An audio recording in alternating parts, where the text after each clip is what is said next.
शुरू कर लेंगे हम। हेलो नमस्कार दोस्तों, मैं हूं गौतम कुमार और आप देख रहे हैं प्रतिभा फाउंडेशन में। आप सभी का हार्दिक स्वागत और अभिनंदन करते हैं। कैसे हैं मित्रों? देखिए, आज फिर से हम आपके सामने हैं। सीट नंबर 17 जो है आपके सामने है। आप इसको टेस्ट दीजिए। 25 क्वेश्चन का टेस्ट है। इसमें बहुत हल्का क्वेश्चन है। बिहार एसएससी की तैयारी कर रहे हैं या किसी भी अदर कंपटीशन का तैयारी कर रहे हैं, यहाँ पे आपको 25 क्वेश्चन का ये सेट है। आपको सेट प्रैक्टिस प्रत्येक स्थिति में आपको करना चाहिए, ठीक है। और जब तक सेट प्रैक्टिस नहीं कीजिएगा, चाहे वो कहीं भी कीजिए, यूट्यूब से कीजिए या आपको क्या कहते हैं ऑफलाइन कीजिए, ठीक है, लेकिन करना चाहिए। बिना सेट प्रैक्टिस के नहीं होगा। तो आप 25 क्वेश्चन, इसमें बहुत हल्का हल्का क्वेश्चन है, बेसिक से स्टार्ट है। तो आप लोग चलिए शुरू करते हैं हम लोग। देखिए, पहला क्वेश्चन है कि आपको 0.255 को ए बाई के रूप में एक परिमेय संख्या के तौर पर दर्शाइए। तो हम लोग को देखिए, छोटा क्वेश्चन है। जब एग्जाम हॉल में हम लोग जाते हैं ना, तो एग्जाम का जो प्रेशर होता है, उस प्रेशर को जैसे ही हम लोग हैंडल नहीं कर पाते हैं और उस पेशेंस खो देते हैं और क्वेश्चन को क्या करते हैं, गलती कर देते हैं।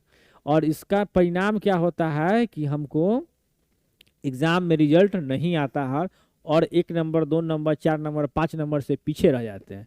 तो सबसे वहाँ कारण क्या है कि आप टेस्ट नहीं देते हैं, ठीक है। या तो ऑफलाइन या तो ऑनलाइन टेस्ट आपको देना चाहिए। और हर सेक्शन टेस्ट पर ध्यान दीजिए। मैथ का अलग टेस्ट दीजिए, रीजनिंग का टेस्ट दीजिए और साइंस का टेस्ट दीजिए। सभी का आपको सेक्शनल टेस्ट देना अनिवार्य होता है। जब तक आप सेक्शनल टेस्ट नहीं दीजिएगा तब तक बढ़िया से नहीं हो सकता है, समझे। तो हम कहेंगे कि आपको सेक्शनल टेस्ट देने के बाद ही आपको रिजल्ट आएगा, ठीक है। तो चलिए शुरू करते हैं। ए बाई बी के रूप में लिखना है।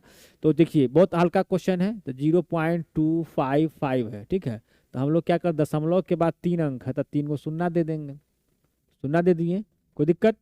अब 5 से काट दीजिए तो 50 25 हो गया। 5 एकम 5, 5 दूना 10, यहाँ 200 हो गया, ठीक है। यानी कि 51 बटा आपका 200 इसका आंसर हो जाएगा, ठीक है। तो यानी ऑप्शन हमारा ए सही हो गया, ठीक है। चलिए हम लोग क्वेश्चन नंबर 2 देखते हैं। क्वेश्चन नंबर जब 2 देखेंगे तो देखिए यहाँ पर क्वेश्चन नंबर 2 का, निम्नलिखित में 1 और 2 के बीच परिमेय संख्या कौन सी होगी। तो 1 और 2 के, देखिए, तो दो संख्याओं के बीच अनंत परिमेय संख्या होती है। दो संख्या अगर p और हम q लेते हैं तो इसके बीच अनंत परिमेय संख्या होगी। कितना परिमेय संख्या होगी? अनंत परिमेय संख्या होती है। तो हमको 1 और 2 के बीच में जो इसको चेक करना होगा कि 1 और 2 के बीच कौन होगा। जैसे 3/2 का मतलब क्या होगा, 1.5 हो गया। तो ऑटोमेटिक है कि 1.5 जो है 1 और 2 के बीच में है, ठीक है। 7/4 है तो 7/4 का मतलब क्या होगा, इसे देख लीजिए। 7/4 को अगर भाग कीजिएगा तो अगर हम 2 कर देते हैं, ठीक है, 2 कर देते, 2 गुने अगर 2 करते हैं तो 3.5 होता है और 3.5 का फिर 2 कितना होगा, 1.75 हो जाएगा, ठीक है। तो काट कर देख लेंगे तो यानी कि ये भी सही है। और 9/16 है तो इसको हम अगर भाग करेंगे तो देखिए, तो 0 पॉइंट कुछ होगा जो कि 1 से कम है। तो हमको क्या, ये भी सही है और ये भी सही है। तो जब इसका ऑप्शन क्या हो जाएगा, डी, यानी 1 और 2 दोनों, यानी कि ए और बी दोनों ऑप्शन सही हो जाएगा, ठीक है। तो हमारा ऑप्शन क्या होगा, डी हो जाएगा। यहाँ तक कोई दिक्कत? चलिए अगला क्वेश्चन हमारा, आप देखिए, आप भी इसको बनाते रहिएगा। अब देखिए, यदि एक पाइप जो है टंकी को 15 घंटे में भर सकता है और एक अन्य पाइप टंकी को 10 घंटे में खाली कर सकता है, यदि दोनों पाइप को साथ में खोल दिया जाए तो टंकी पूरी तरह से कितने घंटों में भर सकता है।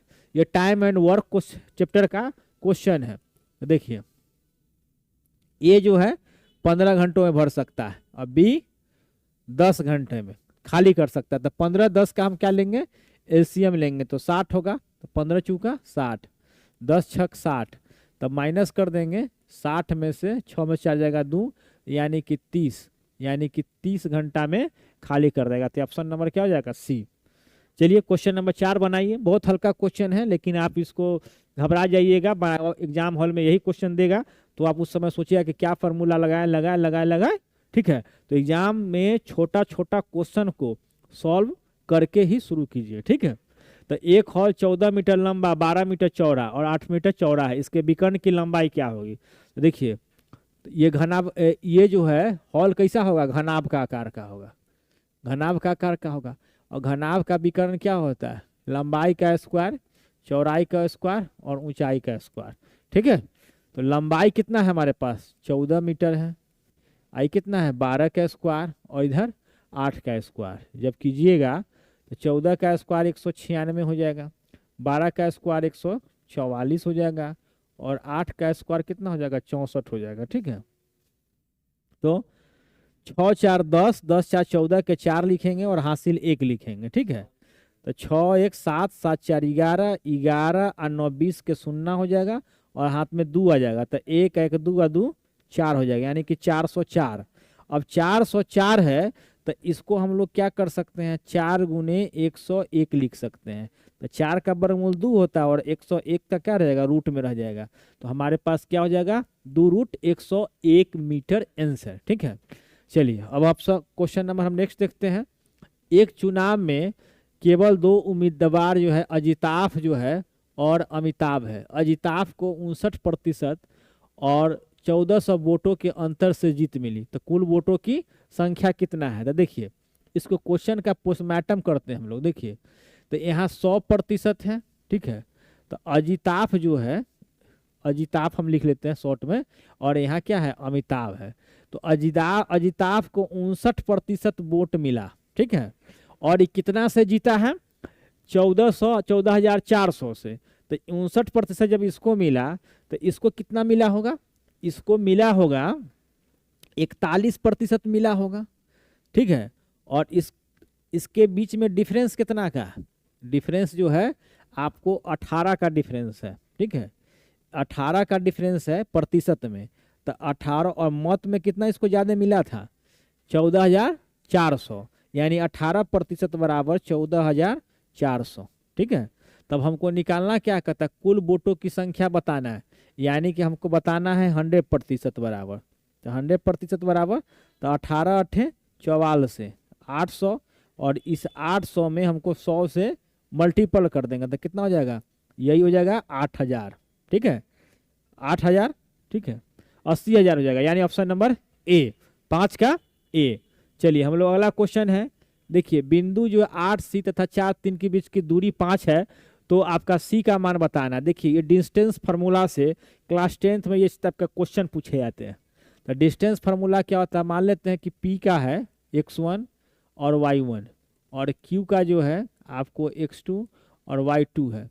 तो पी क्यू बराबर फार्मूला होता है कि √x1 माइनस x2 का whole square plus y1 minus y2 का होल स्क्वायर होता है। ठीक है, तो यहाँ डिस्टेंस दिया हुआ है, पी क्यू का वैल्यू क्या दिया हुआ है 5, तो 5 का स्क्वायर कर लेंगे और 8 माइनस 4, 8 माइनस 4 का स्क्वायर और c माइनस 3 का स्क्वायर। ठीक है, तो 8 माइनस 4 है तो 4 का स्क्वायर करेंगे तो कितना हो जाएगा 16। ठीक है, इधर हो जाएगा 25। ठीक है, और इधर हो जाएगा कितना आपका c माइनस 3 का स्क्वायर रखिए, तो 25 में से 16 जाएगा तो 9 हो जाएगा, और इसको रूट कर देंगे तो c माइनस 3, तो इसका हो जाएगा 3 और c माइनस 3, तो c का वैल्यू क्या हो जाएगा 3 यहाँ का प्लस हो जाएगा तो क्या हो जाएगा 6 हो जाएगा। तो क्या हो जाएगा हमारे पास ऑप्शन ए। चलिए क्वेश्चन नंबर देखिए, आप भी बना कर देखिए। रेमू एक धनराशि का, बहुत बहुत इंपॉर्टेंट क्वेश्चन है। देखिए रेमू जो है अपने धनराशि का 10% सुषमा को देती है और शेष धनराशि का 20% रेखा को देती है। फिर जो है शेष धनराशि का 50% सुरभि को देती है, और फिर शेष धनराशि का 40% किसको देती है, अन्नी को देती है। अब यदि उसके पास 2700 की धनराशि शेष रहती है तो अन्नी को कितने राशि धनराशि दी गई है। तो देखिए 40% है ना, तो हम लोग क्या करेंगे 2700 का पहले 40%, इसका मतलब 60% बच गया, तो उसके पास कितना है 27% बराबर कितना 2700 बराबर 60%, तो हम लोग 60 का निकाल लेंगे। ठीक है, तो 60 का निकालेंगे, 0 से 0 कट जाएगा, 3 दूना 6 और 3 नमा 47।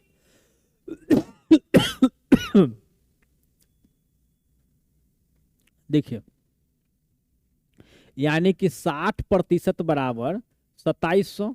ठीक है, तो 1% बराबर हमने निकालेंगे तो 2700, अब बटा में क्या लिखेंगे 60, तो इसलिए क्या निकालेंगे 100% बराबर निकालेंगे तो 2700 अब बटा में 60, और गुने क्या करेंगे 100 कर देंगे, 0 से 0 कट जाएगा, यहाँ हो जाएगा 2 और यहाँ क्या हो जाएगा 9 27 और यहाँ क्या बचेगा 45। तो यहाँ आपको 4500 निकल गया, 4500। ठीक है, अब 100% क्या हो जाएगा 4500। अब 4500 फिर शेष धनराशि का 40% अवर्णी को मिलता है, तो इसी का हम क्या निकाल लेंगे 4500 का क्या निकालेंगे 40%, तो 40 बटा क्या हो जाएगा 100 हो जाएगा। ठीक है, 0 से 0 कट जाएगा, कट जाएगा। अब यहाँ आ जाएगा आपको 0, 4 5 20 के 0 और हाथ में कितना आएगा 2, तो 4 चौका 16 और 2 कितना हो जाएगा 1800, यानी कि अवर्णी को कितना मिलेगा, अवर्णी को मिलेगा 1800 रुपया का राशि मिलेगा। ठीक है, चलिए हम लोग क्वेश्चन नंबर नेक्स्ट देखते हैं। अगला क्वेश्चन है 343 अनुपात 729 का उप घन अनुपात ज्ञात कीजिए। ठीक है, तो देखिए ये तो आपका 7 का क्यू है और ये कितना है 9 का क्यू है, यानी 7:9 होगा, ऑप्शन सी। ठीक है, चलिए अब अगला क्वेश्चन देखते हैं कि सामान्य वार्षिक साधारण ब्याज दर पर कोई धनराशि 3 वर्षों के बाद इतना होता है और 7 वर्षों के बाद 11,484 होती है। उसी धनराशि होगा और उसकी ब्याज दर पर 3 वर्षों में साधारण ब्याज क्या होगा। ठीक है, तो देखिए हम लोग क्या काम करेंगे, 3 वर्षों के बाद इतना हो जाता है और 7 वर्षों के बाद इतना, तो 7t बराबर क्या लिखेंगे 11,484। ठीक है, और 3 वर्ष बराबर तो 3t बराबर हो जाता है 9036। ठीक है, तो हम इसको माइनस करेंगे तो यहाँ 4t हो जाएगा, 4t हो जाएगा, 14 में से 6 जाएगा 8, 7 में से 3 जाएगा 4 और यहाँ क्या बचेगा 4 के 4 ले लेंगे, 14 में से 6 गया 8, 7 में से 3 जाएगा क्या बचेगा 4, 4 का 4, 11 में से 9 जाएगा 2, 24 48। अगर हम 4 से काटेंगे तो 4 छक 24, 4 एकम 4 और 4 दूना 8, यानी कि 1t बराबर कितना होगा 612। ठीक है, अब 3 वर्षों के बाद इतना हो जाता है, तो हमको क्या निकाल लेना है मूल उस धनराशि होगा, धनराशि हमको निकालना है। तो धनराशि निकालने के लिए 3 वर्षों का मिश्रण यानी ब्याज प्लस है, तो 3 वर्ष का हम निकालेंगे तो 3t बराबर क्या हो जाएगा 612 गुने 3। ठीक है, यानी 1836। अब 1836 हो गया तो हम क्या करेंगे 9036 में से माइनस कर लेंगे, क्योंकि देखिए ये जो है आपको समझाना है ना हमको। तो देखिए तो यहाँ पर a बराबर होता है p प्लस SI। ठीक है, और हमको SI पता है और a पता है, तो a कितना है 9036 है। देखिए अब p निकालना है तो हमको क्या हो जाएगा, देखिए p बराबर हो जाएगा a माइनस SI, यही ना फॉर्मूला होता है। तो a हमारे पास कितना है 90 है, 36 है और SI हमारे पास कितना आया 3 वर्षों का 1836। ठीक है, तो जब घटाइएगा तो टोटल कितना जाएगा 7200 आ जाएगा, यही आपका मूलधन हो जाएगा। ठीक है, 7200। अब कहता है उसी धनराशि का उसी ब्याज दर पर, ठीक है 3.1/3 वर्षों में साधारण ब्याज क्या होगा। देखिए 3.1/3 बोल रहा है ना, तो 3.1/3 का मतलब 3 9 1 10/3 हो गया, 3 वर्षों का ब्याज पूछ रहा है।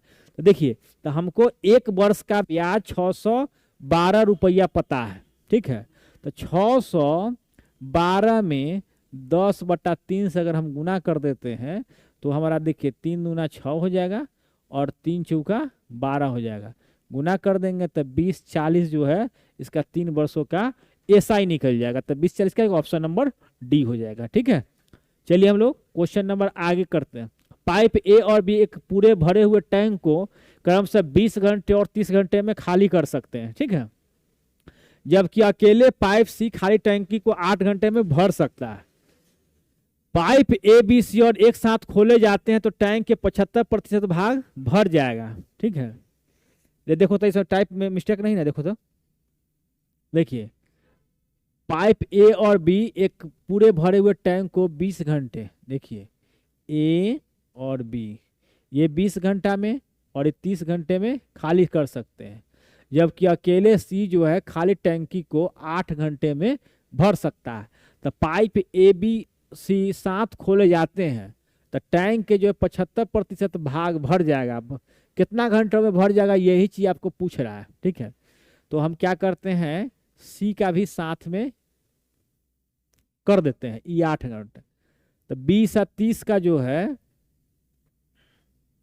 देखिए 1 मिनट, देखिए पहले हमको इसका निकाल लेते हैं, ए बी का निकालेंगे तो 60 हो जाएगा, 20 तिहाई 60, 30 दूना 60, ठीक है। तो आपका ई जो है 60 वर्क हो गया, 60 वर्क को 8 घंटे में सी कर लेता है, 8 घंटे में सी कर लेता है। तो पाइप जो है, अब इसका सी का हमको एफिशिएंसी पता होना चाहिए, और टाइम कितना लेता है ये 8 घंटा में। तो टोटल वर्क हमारे पास कितना है 60 है, तो इफिशिएंसी बराबर टोटल वर्क बटा में क्या होता है टोटल टाइम या टोटल डे कहेंगे। तो टोटल वर्क हमारे पास 60 है और इसके पास टाइम कितना है 8 है। तो यहाँ से कटेंगे तो 2 चौका 8, 15 चौका 60, यानी कि ई का जो इफिशियंसी है ये 15/2 यानी 7.5 के रेशियो से ये काम करता है। तो पाइप ए बी सी एक साथ खोले जाते हैं तो टैंक के 75% भाग भर जाएगा। तो हमको टैंक का 75% भाग यानी 60 का 75% निकालना है। तो 60 का 3/4, 75% का मतलब क्या होगा 3/4, ठीक है। यानी कि 15 चौका 60, यानी कि 15 तिया 45 जो वर्क है, ठीक है। ये तीनों जो है मिलकर कितना में करेगा, ठीक है। तो 3 या 2 5, ये 5 वर्क तो खाली कर रहा है, 15/7 क्या कर रहा है भर रहा है। तो 15/2 है, सॉरी ये 15/2 है। तो 7.5 के रेशियो से भर रहा है और 5 के रेशियो से खाली कर रहा है, यानी 2.5 के रेशियो से भर रहा है। तो हमारे पास जो इसका जो है इसमें से दोनों का माइनस कर देंगे और इसका टाइम निकालेंगे तो क्या हो जाएगा 45 और बटा में हम लिखेंगे 2.5। 2.5 क्यों लिखेंगे, क्योंकि हमारे पास तीनों का, देखिए तीनों जब एक साथ काम करता है ए प्लस बी प्लस सी, तो सी का प्लस होता है, बाकी किसका होता है माइनस हो जाता है।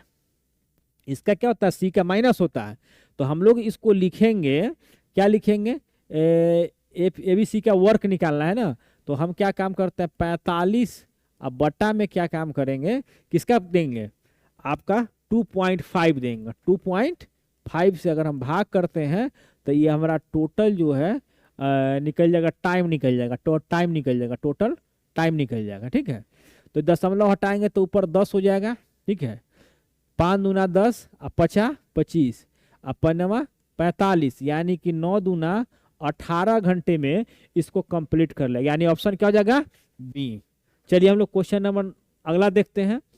देखिए यदि a plus B minus C अनुपात b plus C minus A और a plus C minus B बराबर 4:5:9 है, तो ए बी सी का हमको मान क्या होगा से निकालना है, ठीक है। देखिए मानने के लिए आप ऐसे करते हैं, देखिए बेसिक मेथड, ये क्या हो जाएगा बेसिक मेथड, ठीक है। अब हम लोग बेसिक मेथड से देखेंगे कितना है 4 है, तो इसको क्या लिखेंगे 4k लिखेंगे, ठीक है। इसके बाद a इधर b है तो b प्लस सी माइनस ए अब बराबर क्या जाएगा 5k, ठीक है। इसके बाद हम लोग क्या लिखेंगे a plus C minus B, इसके बाद क्या लिखेंगे 9k लिखेंगे। सब इस समीकरण 1 हो जाएगा, इस समीकरण 2 हो जाएगा और इस समीकरण 3 हो जाएगा, ठीक है। जब इसको हम लोग सॉल्व करेंगे तो आपको जोड़िएगा तो देखिए ए यहाँ है, ये यहाँ है और एक यहाँ है, तो क्या बच जाएगा हमारे पास 2a में से एक घट जाएगा तो a हो जाएगा। क्या बचेगा b यहाँ है माइनस b यहाँ है, तो एक b और एक b कट जाएगा और एक b बच जाएगा, ठीक है। इसका c प्लस और माइनस यहाँ कट जाएगा, a वो यहाँ कटा था तो क्या बचेगा c। तो जोड़ने पर 9 5 14 14 4 क्या हो जाएगा 18 k हो जाएगा, ठीक है। यहाँ से समीकरण 4 निकलेगा। इसी प्रकार से हम लोग को क्या करना है एक दूसरे से घटाते हुए आगे के निकाल लेना है। तो ऑप्शन हमारे पास क्या जाएगा 13 9 14 जो है आपका ऑप्शन हो जाएगा, ठीक है। चलिए हम लोग क्वेश्चन नंबर 12 देखते हैं। अब देखिए एक विभाजन क्रिया में जो है भाजक का जो प्रश्न है, भाजक जो है भागफल का 12 गुना है, ठीक है। भागफल का क्या है 12 गुना है।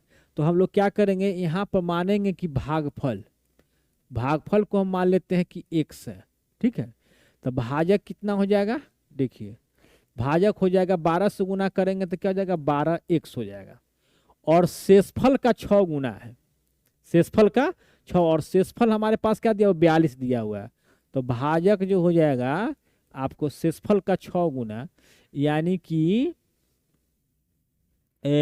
42 गुने 6, और ये दोनों को हम लोग क्या करेंगे बराबर करेंगे। तो 12x बराबर 42 गुने 6, चूंकि ये भी भाजक और ये भी भाजक है।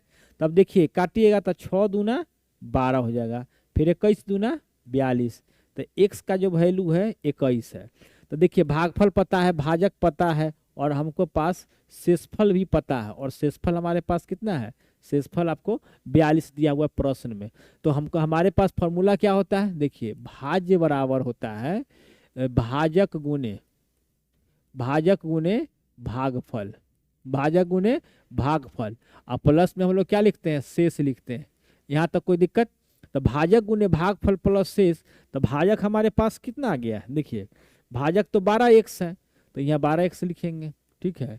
गुने भागफल कितना हमारे पास x है, और शेषफल कितना है, शेष जो है हमारे पास शेष कितना गया 42 है, तो यहाँ पर हम 42 लिखेंगे, ठीक है। और x का वैल्यू क्या है हमारे पास 21 है, तो हम क्या करेंगे यहाँ लिखेंगे 12 गुने 21 गुने 21 अब प्लस 42, तो 441। देखिए एक में 141 फिर 2 और 2 कितना हो जाएगा 4 हो जाएगा। तो 4 वाला ऑप्शन क्या है 53 34 है, ठीक है। पहले इकाई अंक गुणा कीजिए, 1 में 1 से गुणा कीजिएगा 1, 1 में 2 से गुणा कीजिएगा 2, और 2 प्लस कीजिएगा 2 दूना 2 2 4, तो हमारे क्या होगा पूरा जोड़ने की जरूरत नहीं है, ऑप्शन नंबर ए।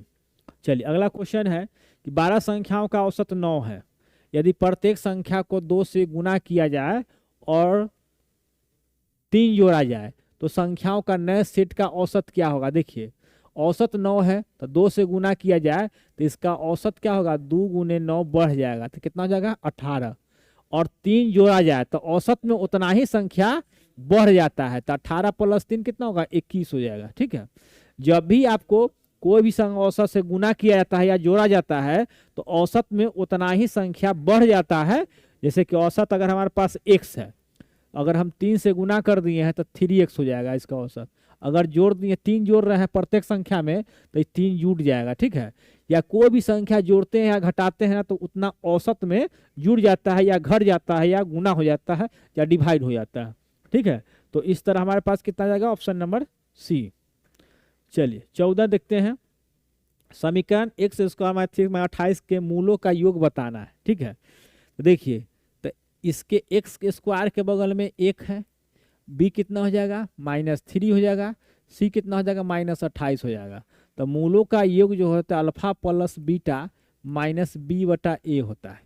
तो माइनस अब b का वैल्यू -3 और a का वैल्यू क्या है +1, तो यानी कि +3 हो जाएगा। मूलों का योग क्या हो जाएगा +3 हो जाएगा, ठीक है। तो ये आप क्या हो जाएगा ऑप्शन नंबर ए।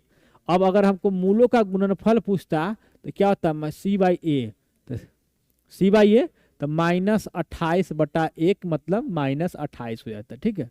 तो ये प्रश्न में इस तरह का देखिए बीपीएससी के जो एग्जाम हुआ है टीचर वाला उसमें भी इस तरह का प्रश्न पूछा गया था।